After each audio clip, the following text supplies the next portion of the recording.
En esta sesión vamos a hablar de una cuestión muy importante, que es además un tema de mucha actualidad y que en el futuro, a mi juicio, va a tener un protagonismo cada vez mayor, cada vez más creciente y también cada vez más trágico. Voy a hablar de la guerra, voy a hablar de Alemania y voy a hablar de la juventud. Tres términos que cuando se relacionan entre sí solo pueden dar lugar a desenlaces absolutamente trágicos, no por Alemania, sino por la guerra. ¿Qué es lo que ocurre aquí? Pues lo que ocurre es que en los últimos días nos hemos encontrado con una serie de informaciones a través de los medios de comunicación, difundidas sobre todo por Europa Press, donde se hace referencia a un hecho que algunas de estas publicaciones periodísticas resumen en titulares muy claros, muy explícitos, en los que podemos leer lo siguiente: los hombres alemanes, los varones alemanes, subrayamos esto, los hombres, los varones alemanes, de entre 17 y 45 años, tendrán que pedir permiso a las Fuerzas Armadas para salir del país durante más de 3 meses.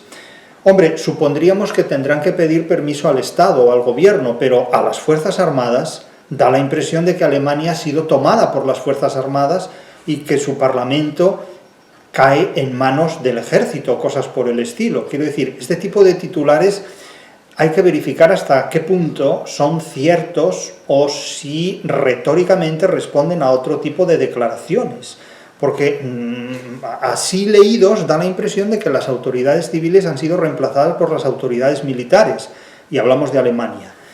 Los hombres alemanes de entre 17 y 45 años tendrán que pedir permiso a las Fuerzas Armadas para salir del país durante más de 3 meses. Eso dice el titular. Claro, cuando yo leí esto por vez primera, realmente dudaba de la autenticidad de la noticia, de tal manera que quise verificar hasta qué punto esto era cierto o no. Y es cierto en parte, y en parte no es exactamente así, pero sí es exactamente así. Entonces hay un terreno de una ambigüedad dentro de la cual el lenguaje se mueve y suscita importantes resonancias semánticas en los espectadores, o en los lectores, o en los intérpretes. Hay un subtítulo, esta noticia hace referencia a la publicación de Fede Sainz en Infobae. Hay un subtítulo donde dice: el Ministerio de Defensa alemán ha explicado este aspecto en su nueva ley de modernización del servicio militar, vigente desde el 1 de enero de este año, 2026. Matizando que mientras el servicio militar sea voluntario, las autorizaciones siempre se considerarán otorgadas. Pero claro, esta es una oración condicional con su prótesis y su apódosis, de tal manera que, claro, mientras el servicio militar sea voluntario, las autorizaciones se considerarán otorgadas.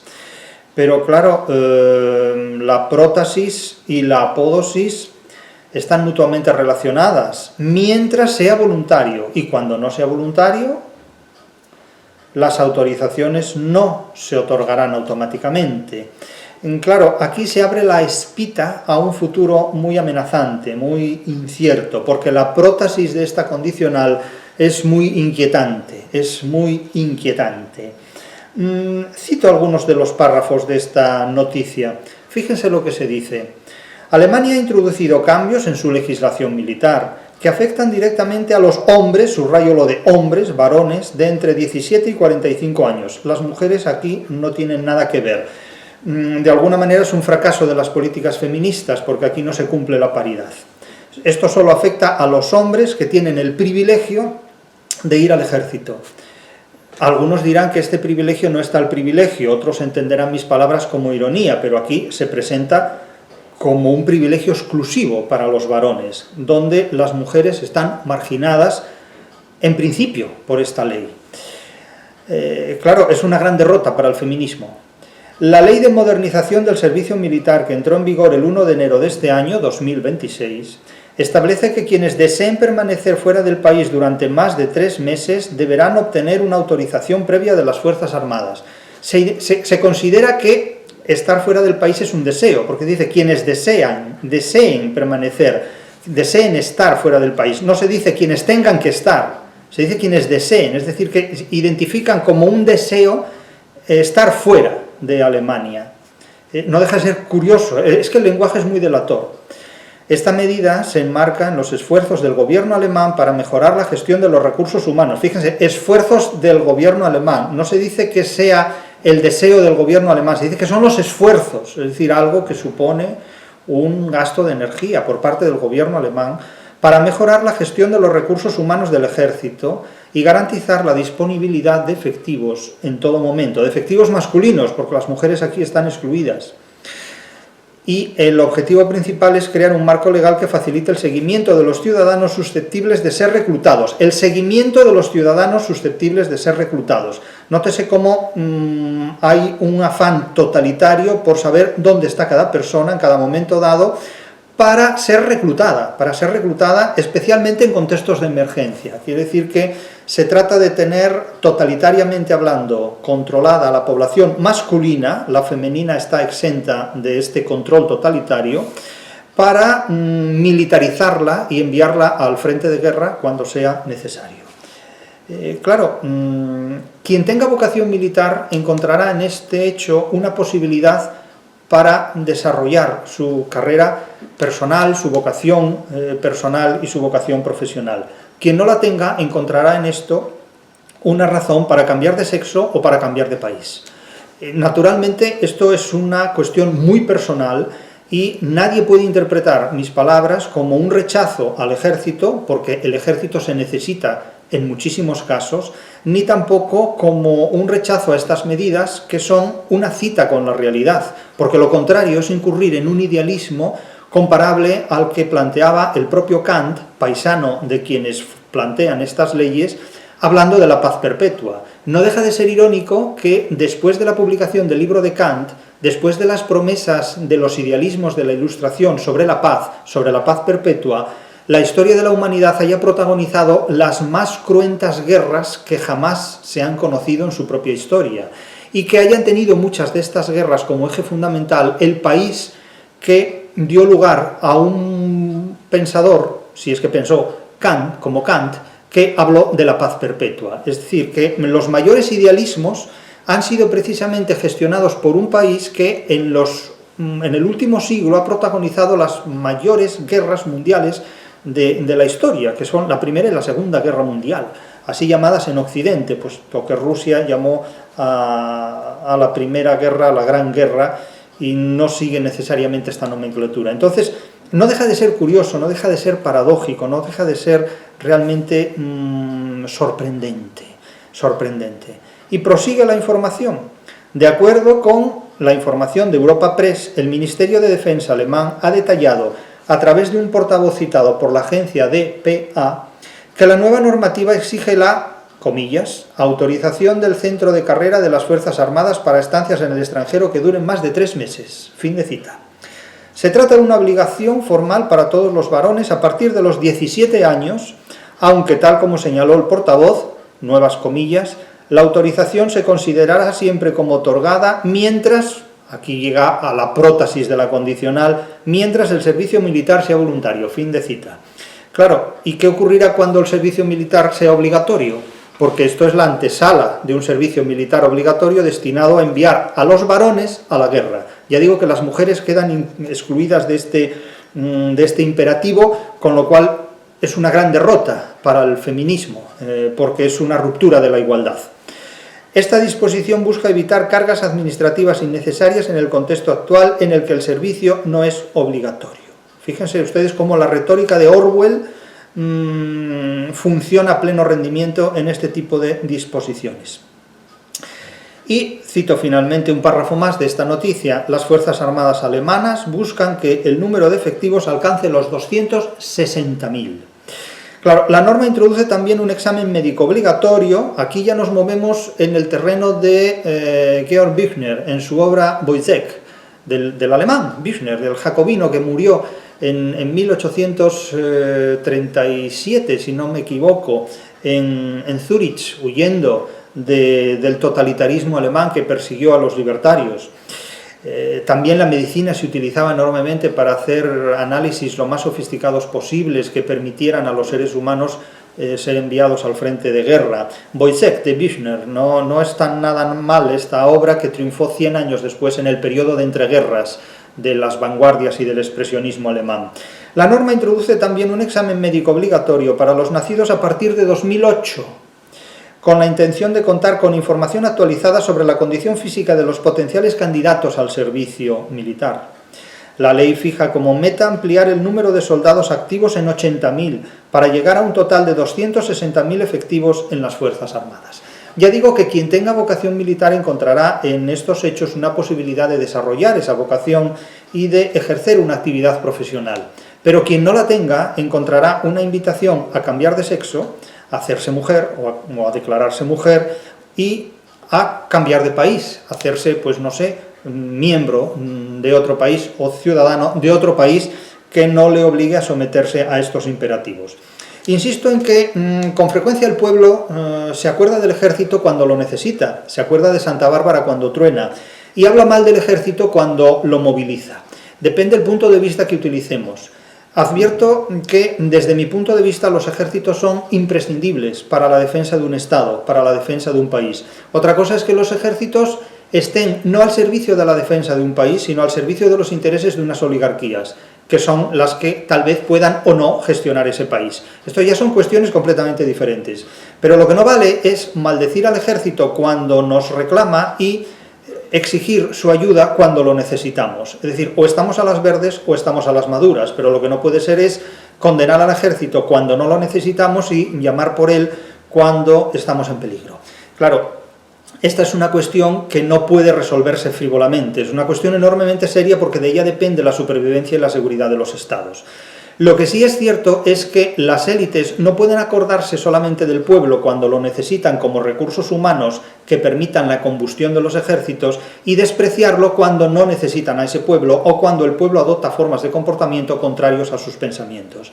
Y lo mismo cabe decir para el pueblo. No cabe hablar mal de las élites constantemente cuando no se las necesita y hablar bien de ellas cuando se necesita la instrucción que las élites pueden proporcionar.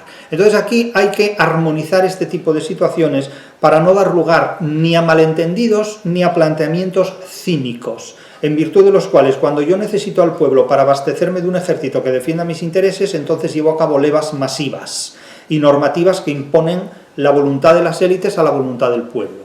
Porque las élites, cuando se revuelven, pueden dar lugar a movimientos tan violentos como fue el nazismo en la propia Alemania o la revolución bolchevique en la Unión Soviética. Porque esos son movimientos no de élites, sino del pueblo. Y el pueblo, cuando se mueve en contra de las élites, lleva a cabo actos extremadamente cruentos, no tan sofisticadamente cruentos como el que llevan a cabo las élites, sino muy violentos. Y tengas en cuenta que movimientos como el nazismo o como el comunismo han despertado una admiración y un fanatismo muy superiores al que ha despertado la democracia en cualquiera de los instantes históricos en los que la democracia se ha manifestado.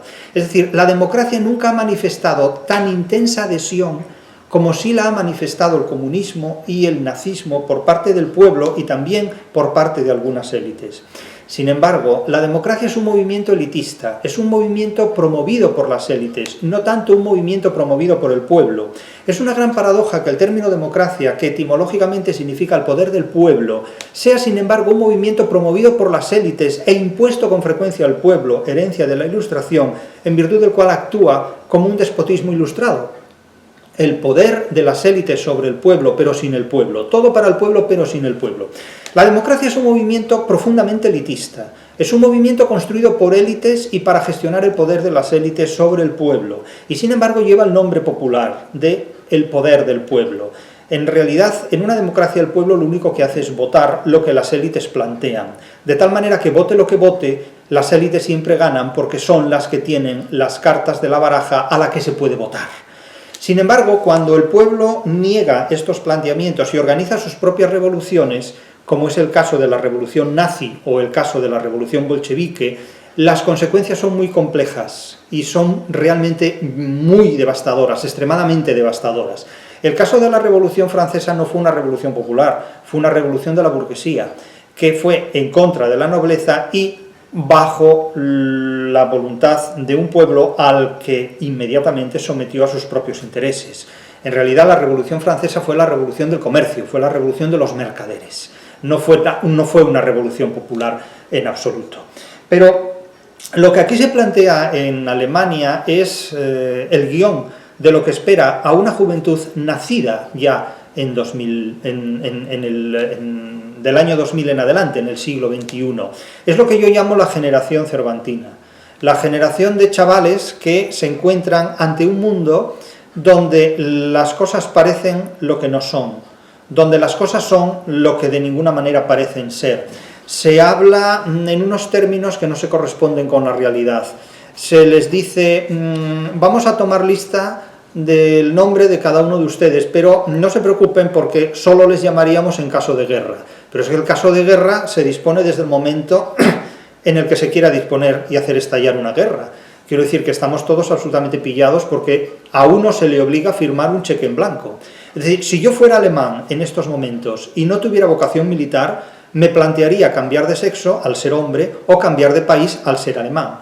Y si tuviera vocación militar, me alistaría en el ejército inmediatamente. Eso depende del punto de vista que cada uno tenga. Y tan respetable es el uno como el otro. El único problema es que en estos momentos en los que no hay un estado de guerra declarado, los dos son inofensivos y los dos son muy liberales. Pero cuando hay un estado de guerra, la libertad se suprime.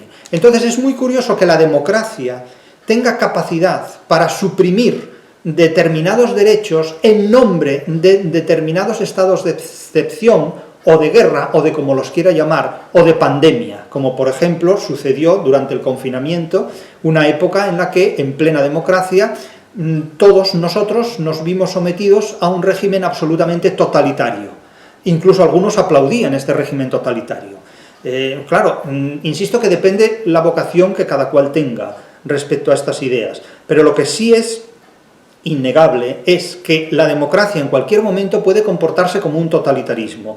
Y claro, nos preguntamos lo siguiente, nos preguntamos si una democracia que se comporta como un totalitarismo no es sino un totalitarismo que finge ser una democracia. Porque claro, aquí podemos acordarnos de aquella frase de Borges, ¿no? De ese mandarín chino que soñaba con ser una mariposa y cuando despertó no sabía si era una mariposa que soñaba con ser un hombre.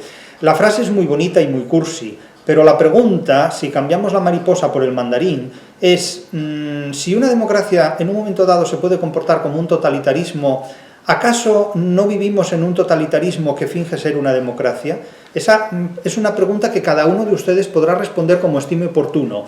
Pero si yo fuera un chaval de 18 años o de 20 años en Alemania y no tuviera vocación militar, me plantearía cambiar de sexo o cambiar de país. Y si tuviera vocación militar, encontraría en esta oportunidad un momento histórico para desarrollar esa vocación militar y ejercerla. Porque ejercer la vocación militar es tan digno como ejercer cualquier otra vocación. Y por lo tanto, mucho cuidado con discutir esta vocación militar, porque el que la tiene la puede ejercer con la misma dignidad como un pastelero elabora pasteles, como un vinatero elabora el vino y como un notario firma los documentos notariales que llegan a él. Por lo tanto, quiero decir que mucho cuidado con todo esto. ¿Qué es lo que de alguna manera sometemos a una crítica en esta sesión? El lenguaje falaz y el lenguaje cínico con el que se presenta una cosa para hacer creer que es otra. Eso es el problema. Tratar a los interlocutores como si los interlocutores fueran bobos, como si el pueblo fuera tonto y no supiera lo que tiene delante. Claro, yo comprendo que los gobernantes tienen mucho miedo a los gobernados. Eso es una constante permanente en la historia. En el antiguo régimen, antes de 1789, los gobernantes tenían muchísimo miedo al pueblo, porque sabían que cuando el pueblo organizaba una revolución, fanáticamente se llevaba por delante todo lo que encontraba. Es decir, las revoluciones del pueblo son extremadamente violentas y, como digo, dan lugar a desenlaces comparables al nazismo, en el caso de Alemania, o al bolcheviquismo, como en el caso de la Rusia sovietizada, de la Unión Soviética. La democracia no ha dado jamás lugar a revoluciones tan violentas, sino mucho más sofisticadas, mucho más edulcoradas, mucho más sofisticadas es la palabra, mucho más elitistas. Pero es cierto también que la democracia nunca ha despertado la intensa admiración, el intenso fanatismo que han despertado movimientos y que siguen despertando movimientos como el comunismo y el nazismo. Lo que ocurre es que el neonazismo, por el momento, no ha encontrado la legalidad o la legitimación que sí puede encontrar el comunismo en determinadas esferas y en determinados contextos. Pero, quiero decir, no den nada por supuesto, porque la democracia no es eterna. La democracia ha demostrado que puede funcionar sofisticadamente como el mejor de los totalitarismos. y otros movimientos radicalmente violentos que pueden emerger del pueblo no están descartados en ningún momento futuro. Aquí vamos a hablar inmediatamente de las consecuencias que puede tener la declaración de un estado de guerra en la Europa actual, promovido incluso por países que, como Alemania, adoptan sutilmente y paulatinamente este tipo de medidas. Pero claro, como se dice aquí, y cito de nuevo, la nueva legislación concede al ejército, en Alemania, la capacidad de conocer la localización de los hombres sujetos al servicio militar durante estancias prolongadas en el extranjero, y el examen médico obligatorio a partir del 1 de enero de 2026. Claro, esta es una situación pero verdaderamente inquietante, o en todo caso amenazante. Pero la Bundeswehr, es decir, la Bundeswehr, las Fuerzas Armadas alemanas, claro, se configuran sobre todo desde 1955, al estallar la Guerra Fría. De hecho, Alemania es un país que sobrevive a la Segunda Guerra Mundial porque se enfrenta a los Estados Unidos. Si se hubiera enfrentado al Imperio Romano, Alemania habría sido convertida en el bosque de Europa. Pero los Estados Unidos no funcionan del mismo modo que la Roma imperial. Cuando aquella frase célebre de Catón, que una vez derrotada Cartago, Catón dice que Cartago ahora debe ser destruida. Es decir, si la Alemania de 1945 se hubiera enfrentado a unos aliados con la concepción política de Roma, la habrían borrado del mapa. El caso de los Estados Unidos es totalmente diferente. Estados Unidos es un país que tiende a establecer relaciones de alianza con aquellos países a los que bélicamente vence en una determinada guerra, y fue lo que ocurrió con Alemania, que hoy es el principal aliado de los Estados Unidos por encima incluso de Inglaterra, en muchísimos aspectos. De tal manera que en el periodo de la Guerra Fría Alemania recupera un ejército muy controlado por las potencias extranjeras y por su propio parlamento, que a su vez está muy controlado por el Parlamento de los Estados Unidos, en definitiva. La composición de ese ejército, como todo el mundo sabe, es de un ejército de tierra, el Heer, el Heer, la Luftwaffe, que sigue conservando el mismo nombre, la Fuerza Aérea, y la Marine, o la Armada, en definitiva. Y luego tiene un departamento dedicado a la guerra cibernética, el Cyberinformationsraum, es decir, el espacio dedicado a la información cibernética, y luego tiene un servicio médico unificado conjuntamente y, por supuesto, un servicio de apoyo logístico para toda la estructura estatal. Se ha introducido en el ejército alemán un concepto muy curioso, preventivo, después de todo lo que ha ocurrido con el nazismo, en virtud del cual el militar alemán es un ciudadano uniformado, de tal modo que por encima de las órdenes recibidas en el ejército siempre podrá apelar a una suerte de derecho natural en virtud del cual podrá negarse a cometer actos que atenten contra la dignidad humana o con la persona humana. Incluso podrá permitirse desobedecer órdenes militares en nombre de la preservación de la dignidad humana. Esto es una cláusula hermenéuticamente muy discutible, pero a la que puede apelar como una especie de objeción de conciencia el militar, al que se concibe como un ciudadano uniformado. Bien, no está nada mal esta cuestión, desde luego, porque ya digo, esto es una disposición éticamente y moralmente preventiva de muchos actos. No está nada mal. Esta es una, digamos, salvaguarda muy católica y muy poco protestante. El derecho personal a apelar a salvaguardar la ética, la defensa de la vida del otro, por encima de la moral, es decir, por encima del cumplimiento de las órdenes del grupo del que formo parte. Esto es, digamos, una inoculación católica en el seno de una sociedad militarizadamente como protestante, organizada militarmente como protestante. Por otro lado, todos sabemos que el ejército alemán necesita un control parlamentario para actuar fuera de las fronteras del Estado alemán. Pero esto no es ningún obstáculo, esto simplemente es un trámite. Quiero decir que esto se aprueba simplemente en una reunión parlamentaria y se terminó. Quiero decir, esto no es ningún obstáculo. No se necesita la firma de Dios para que esto ocurra, ni que un superhombre obre un milagro, ni que el inconsciente se rebele, ni que el Volksgeist tome posesión del Bundestag, ni que Kant vuelva a escribir el noúmeno, ni que el espíritu absoluto de Hegel despierte de su noche de los tiempos, no, simplemente basta que el Parlamento lo apruebe y ya está. O sea, no hace falta invocar el Dasein, ni tampoco hacer una hermenéutica de los textos de Habermas. Quiero decir, esto simplemente se aprueba y se hace lo que se tiene que hacer. Es cierto que en los últimos tiempos toda la política alemana ha planteado lo que llaman el Zeitenwende, es decir, un cambio de era. Esto es muy Nibelungen, ¿no? Muy nivel Nibelungen.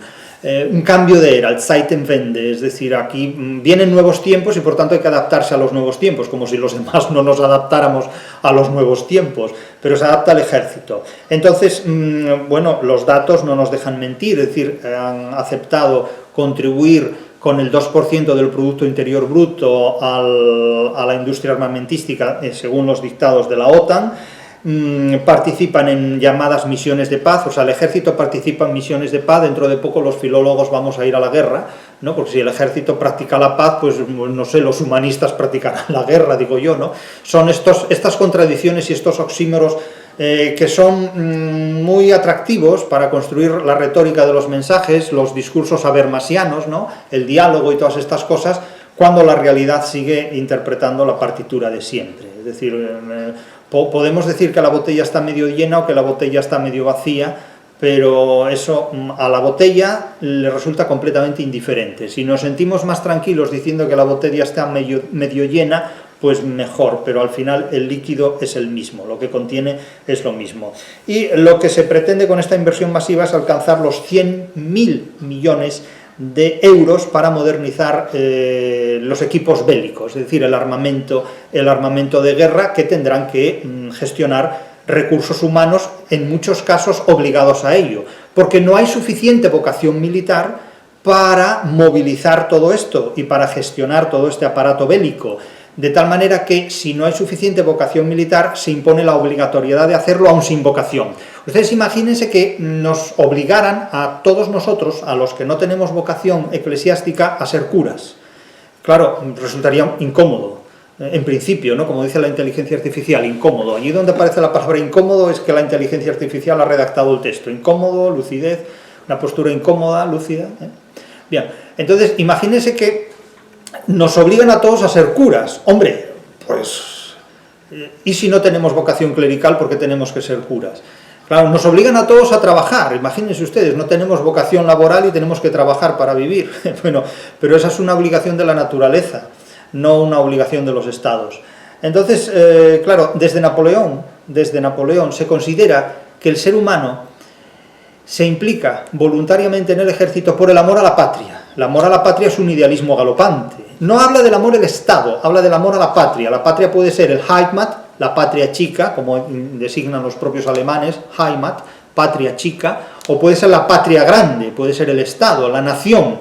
Pero Napoleón habla del amor a la patria, que puede ser, ya digo, el pueblo donde naciste, el Heimat, la patria chica, el lugar, los lugareños aman a su lugar, o puede ser la patria grande, puede ser el Estado, puede ser la nación. Sea como sea, el amor a la patria es un idealismo propio del romanticismo. Y todo esto viene sobre todo de los códigos napoleónicos, la movilización y la totalitarización de la vida. El totalitarismo vital queda completamente reducido a la voluntad de un superhombre, que puede ser Napoleón en un momento dado, que puede ser Franco en un momento dado, que puede ser Hitler en un momento dado, que puede ser una entidad desconocida, el Gran Hermano, por ejemplo, y se terminó. O simplemente ideales, la paz, el bienestar, la justicia, que es, digamos, la cara que hoy tiene el Gran Hermano. Hoy el Gran Hermano no tiene una cara humana, tiene la cara de los grandes ideales. La ilustración, la defensa de la paz, la defensa de la igualdad, la defensa del cambio climático, o de la parálisis climática, o del sistema ecológico, o del terraplanismo, o de lo que se quiera tener. Entonces, no se da un rostro humano al ideal, porque eso puede provocar cierta adversidad, sino que el ideal se representa o se retrata en un ideal indiscutible, la paz. Todos queremos la paz, pero la cuestión está en cómo llegar a ella, cómo sostenerla o cómo gestionarla.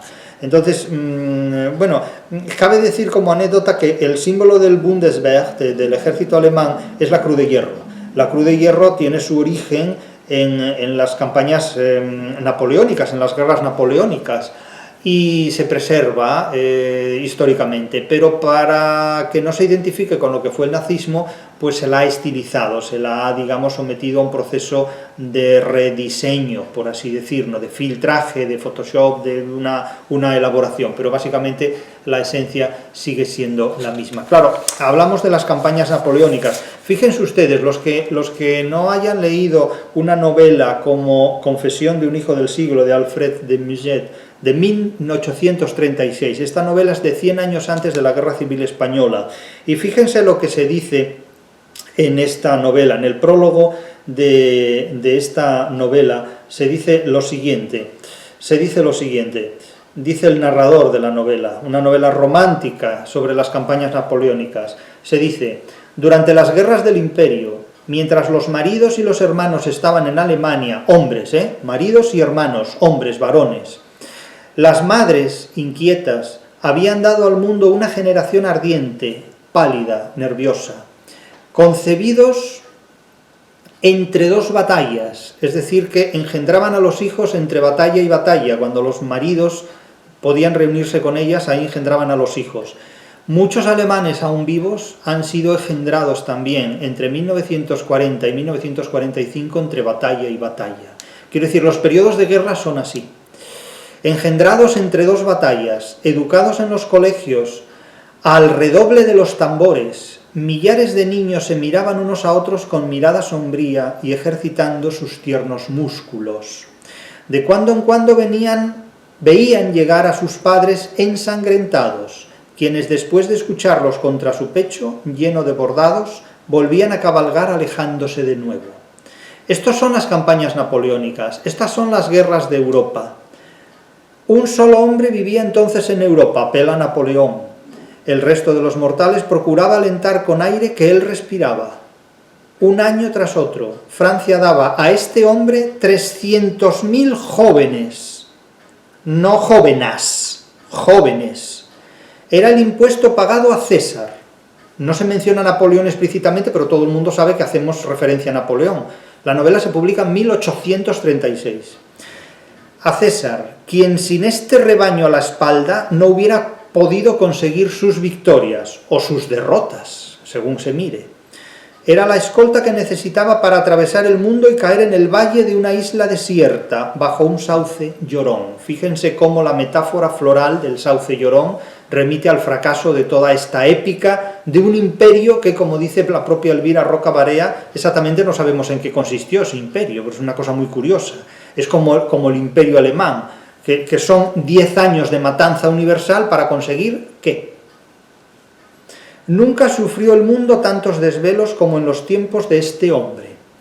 Jamás se vio en las murallas de las ciudades tal cantidad de madres desoladas. Nunca hubo silencio igual alrededor de los que pregonaban la muerte. Es decir, no hay réplica.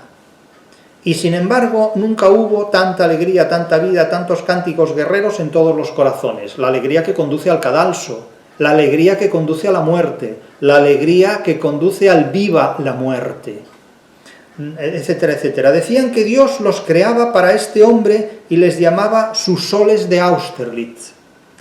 Pero quien los creaba era él mismo, con sus cañones siempre tronando y limpiando de nubes el cielo hasta el día siguiente a la batalla.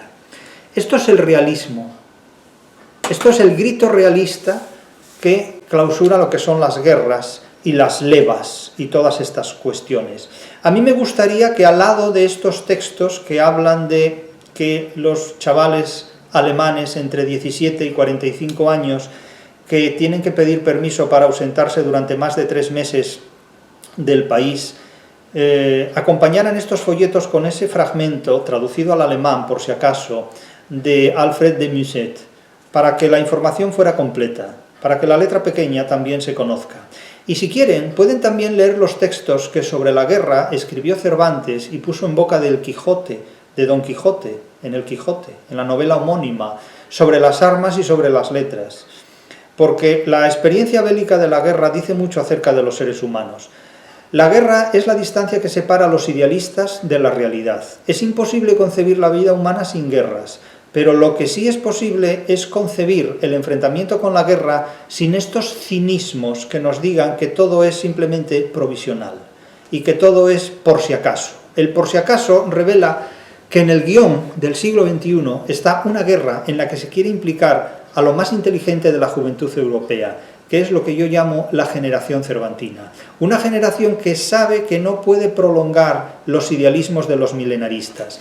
Porque fíjense ustedes, aunque con frecuencia se habla de que los milenaristas y los boomers están enfrentados, ese es un enfrentamiento muy singular, porque yo, que conozco muy bien a los boomers, porque en cierta manera formo parte de esa generación, y conozco también muy bien a los milenaristas, porque tengo algunos aspectos en común con ellos, al ser una generación de tránsito entre una y otra, puedo decir claramente que los milenaristas son herederos pasivos de los boomers, que los milenaristas no han hecho nada nunca jamás por enfrentarse a los boomers, sino que se han parasitado de ellos hasta donde ha sido posible, y que han protestado y lloriqueado cuando ese parasitismo procedente de los boomers se ha visto interrumpido. Cuando todas las promesas en las que creyeron que les hicieron los boomers y que se vieron completamente frustradas e interrumpidas por la realidad que se les impuso, entonces despertaron y entonces dijeron, los boomers nos han engañado.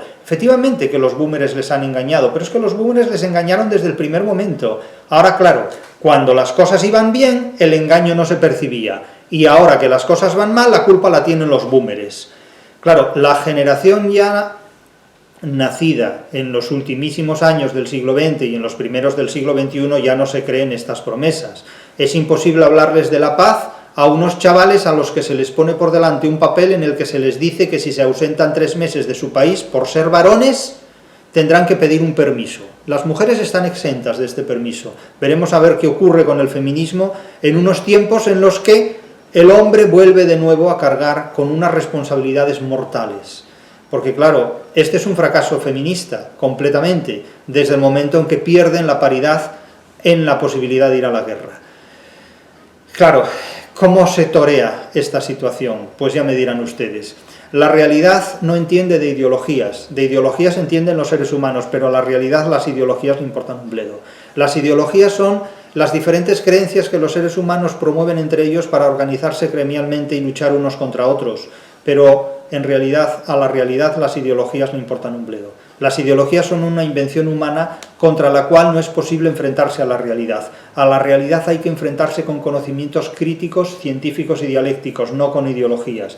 Las ideologías son un invento de las élites para mantener al pueblo entretenido. Lo que ocurre es que a veces el pueblo desarrolla esas ideologías de forma patológica que resulta contraria a lo que las élites habían previsto. Pero estos son los gajes del oficio de la historia, en definitiva.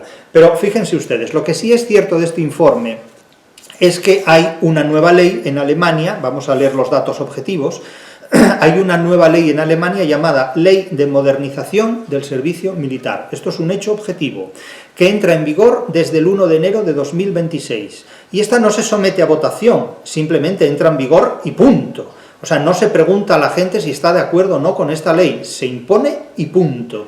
Democráticamente se impone y punto, nada más. Democráticamente se impone, fíjense el oxímoron. En su redacción, los hombres entre 17 años hasta 45 años tienen que solicitar un permiso de movilidad. Por lo tanto, dices tú, bueno, ¿dónde está la movilidad? ¿Dónde está el Tratado de Schengen? Todo este tipo de cosas, ¿no? Todo eso termina cuando la democracia decide que termina. Lo que no se dice es que la autorización se considera concedida automáticamente mientras, prótesis de la condicional, el servicio militar sea voluntario, pero cuando el servicio militar sea obligatorio, a esto ya pasa a otro estatuto. Claro, no hay un control real efectivo, no hay sanciones por el momento, y la medida tiene un carácter, digamos, retórico, publicitario, formal, pero es un aviso para navegantes, es un aviso para hombres, es un aviso para varones. Las mujeres están exentas, el feminismo aquí no cuenta. Batalla perdida para el feminismo. Claro, no impiden viajar, no impiden desplazarse, no se necesita una aprobación real por el momento.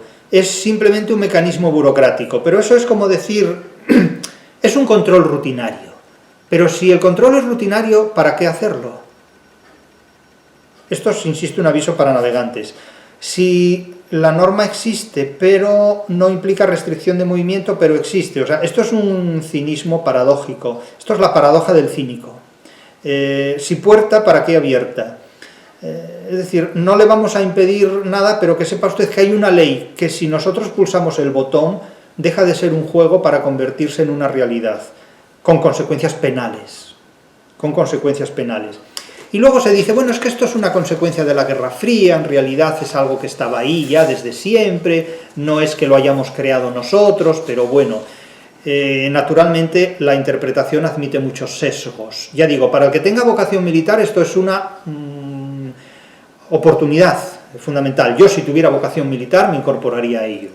Y si no tuviera vocación militar, cambiaría de sexo antes de que ya fuera una prohibición hacerlo, antes de que se prohíba, porque estoy absolutamente seguro de que esta libertad que hoy hay para cambiarse jurídicamente de sexo con toda libertad y gratuitamente no va a durar siempre. Es decir, esto tiene su época y en breve ya no será posible. De hecho, ya desde el punto de vista olímpico y deportivo ya empieza a haber limitaciones a la cuestión trans, y estoy absolutamente seguro de que en unos años esta libertad de la que hoy jurídicamente se dispone para cambiar de sexo no será posible. Entonces, si no se tiene vocación militar, yo, desde luego, cambiaría de sexo y cambiaría de país. Si se tiene vocación militar, ni cambiaría ni de sexo ni de país, sino que me enrolaría directamente en el ejército. Pero claro, aquí hay novedades muy importantes. En 2011 el servicio militar obligatorio se suspende en Alemania. También hay otros países en los que se suspende, con el gobierno de Aznar en España se suspende también la obligatoriedad del servicio militar. Se decía entonces que había menos necesidades de grandes ejércitos, pero ¿quién determina la necesidad? Los que inventan guerras en un momento dado, los que las promueven, los que las gestionan, los que los administran, ¿quién determina esa necesidad? Y por otro lado se apuesta por un modelo de ejército profesional. Pero es que cuando el ejército deje de ser profesional, el ejército profesional, es decir, el formado por soldados de reemplazo, es mejor que el profesional. Claro, aquí hay un debate muy abierto, cada uno tendrá sus ideas y sus criterios, indudablemente. Pero lo que sí está claro es que aquí se introduce una experiencia inédita en la historia para la próxima guerra. Cuando la próxima guerra en Europa tenga lugar, y hago más crudo el hiperbatón, cuando la próxima guerra tenga lugar en Europa, aquí nos enfrentamos a una experiencia inédita que no ha tenido lugar nunca en la historia, y es la incorporación al ejército de toda una generación de varones, de hombres, de varones, de seres humanos masculinos, con hormonas y genitales masculinos desde su nacimiento, que van a ir a la guerra obligados después de haber recibido una educación pacifista. Esto no ha ocurrido nunca antes en la historia de la humanidad. Sí ha ocurrido antes que en la historia que el ser humano varón ha ido obligado a la guerra, pero que ha ido obligado a la guerra después de haber recibido una educación pacifista, eso no ha ocurrido nunca antes. Es decir, si ustedes escuchan la versión de Roberto Carlos, de esa canción de El gato que está triste y azul, si escuchan la versión de Roberto Carlos, verán que el protagonista está jugando a la guerra noche y día. Cuando la canta una mujer en una versión más actual, se dice que jugando en la calle noche y día. Es decir, que lo que antes era jugar a la guerra, hoy es jugar en la calle. Entonces, manden ustedes a la guerra a toda una generación de chavales que han sido educados en el pacifismo bajo las promesas kantianas, ilustradas, ideales y románticas de una paz perpetua gestionada en Alemania. El propio país que diseña la paz perpetua manifiesta toda una ingeniería retórica para mandar a sus chavales, hombres, varones, a la guerra, del mismo modo que Alfred de Musset en 1836 condena en las guerras napoleónicas.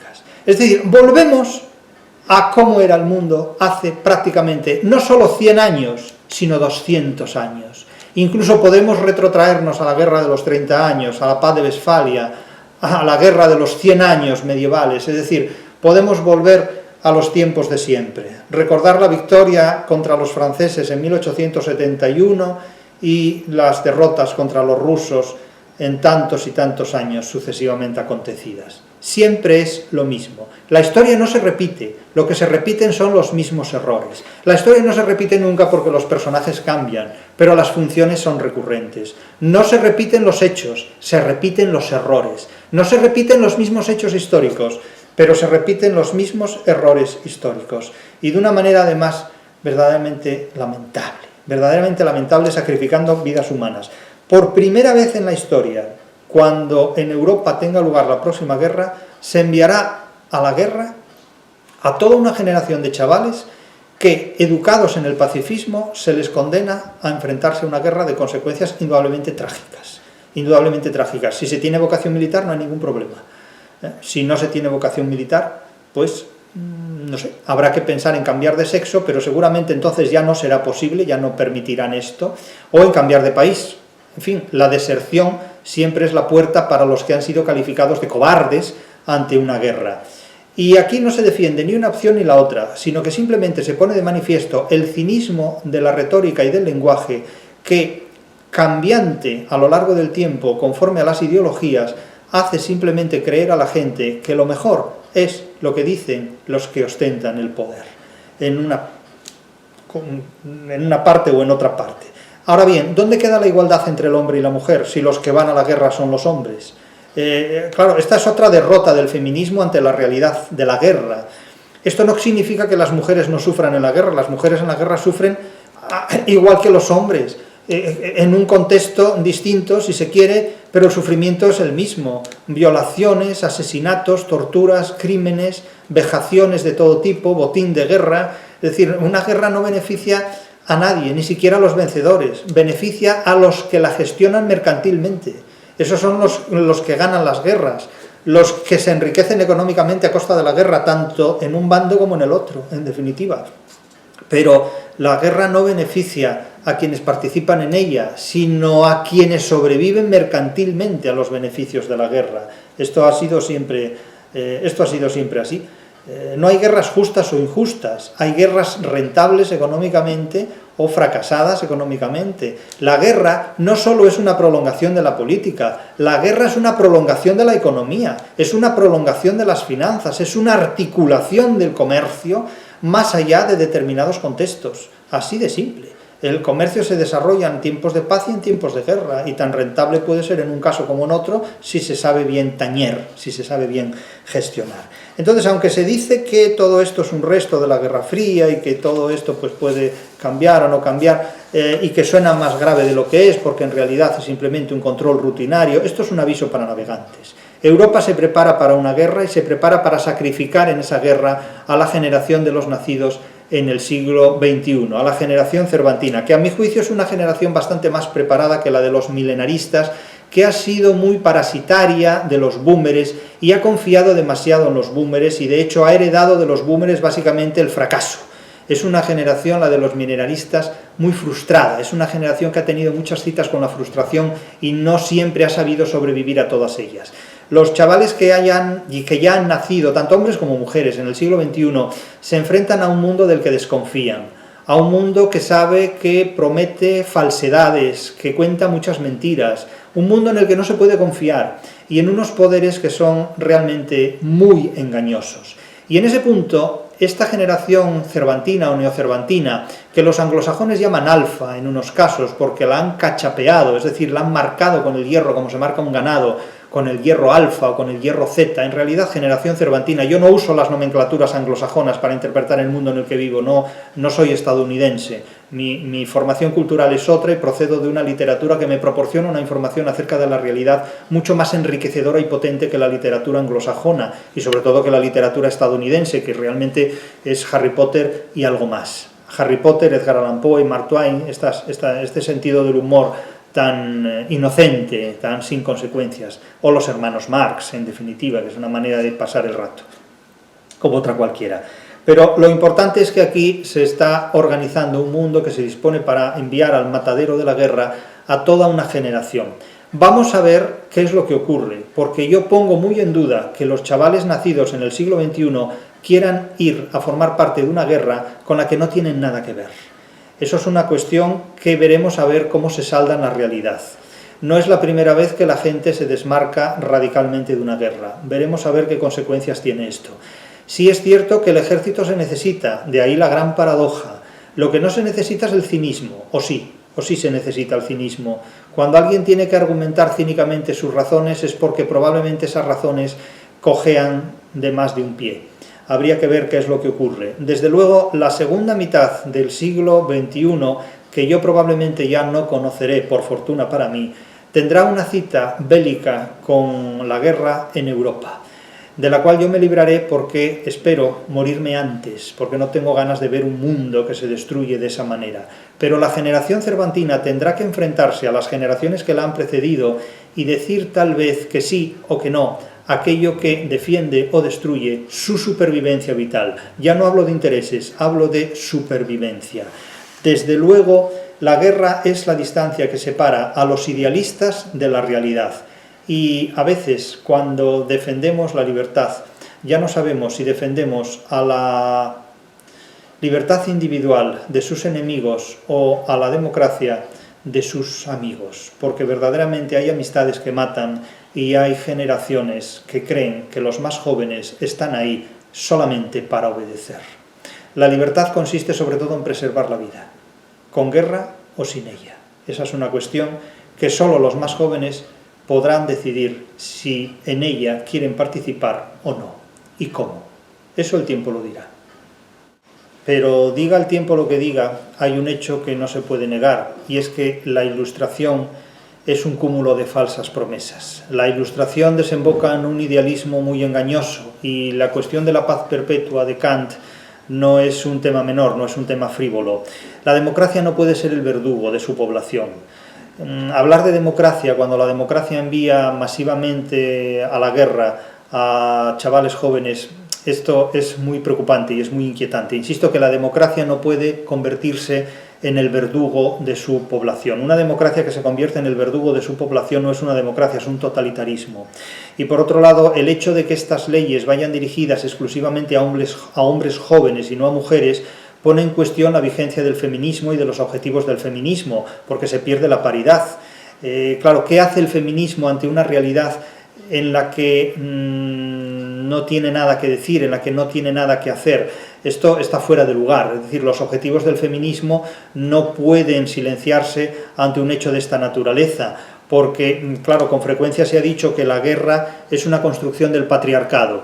Pero yo desde pequeño me preguntaba, pues, qué patriarcado tan extraño, porque si el patriarcado defiende los intereses de los hombres, de los machos, de los varones, y si el patriarcado es machista, ¿por qué demonios manda la guerra a los hombres para matarlos en la guerra? Es un patriarcado muy extraño.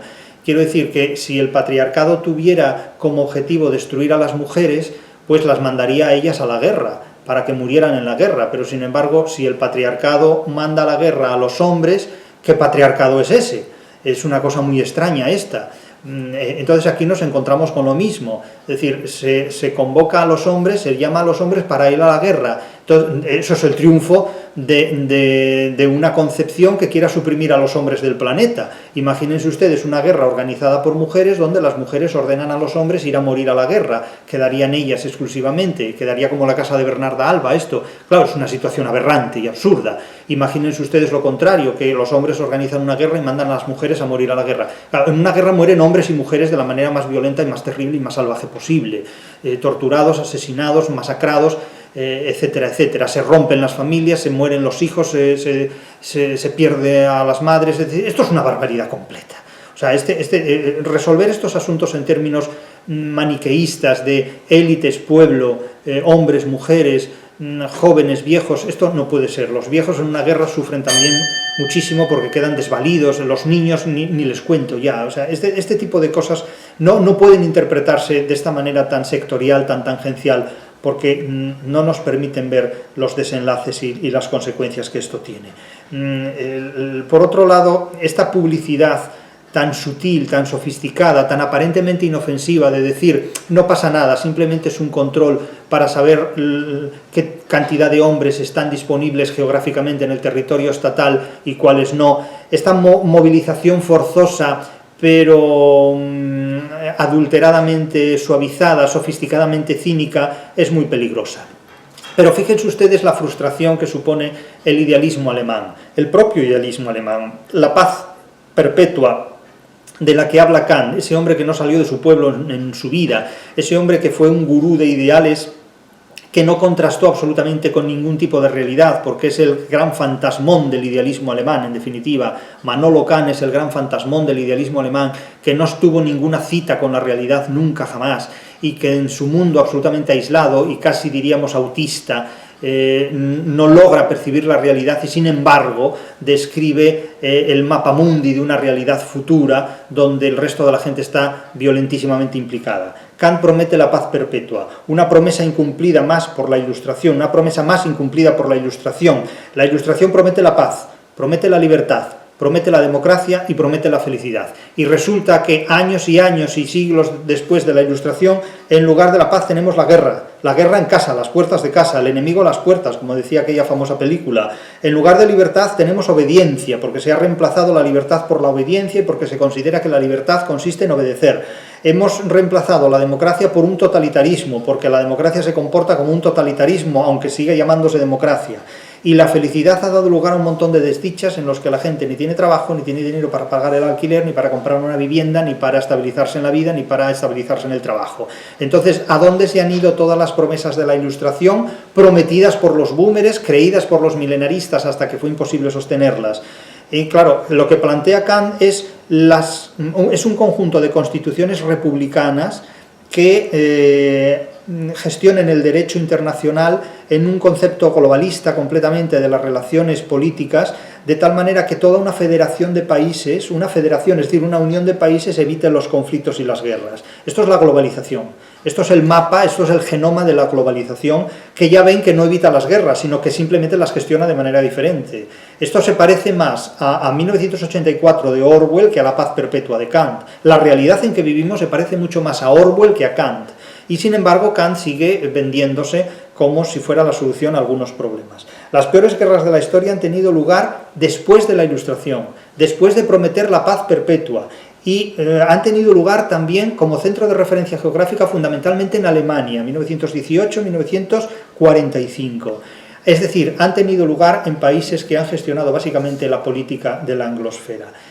Y ahora nos enfrentamos a una situación parecida. Insisto, la democracia no puede ser el verdugo de la población más joven que forma parte de ella.